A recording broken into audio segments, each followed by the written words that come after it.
Pinupuri ka namin, O Diyos, Ama, Anak at Espiritu Santo.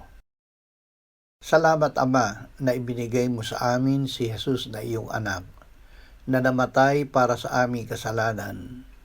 Iyong muling binuhay, iniakyat at iniluklok sa iyong kanan sa langit.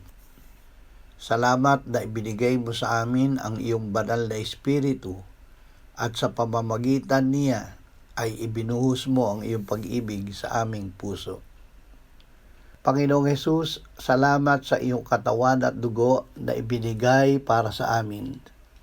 Tinatanggap namin ang iyong handog at ang bagong tipan na itinayo mo dito na naghatid ng kapatawaran sa aming mga kasalanan.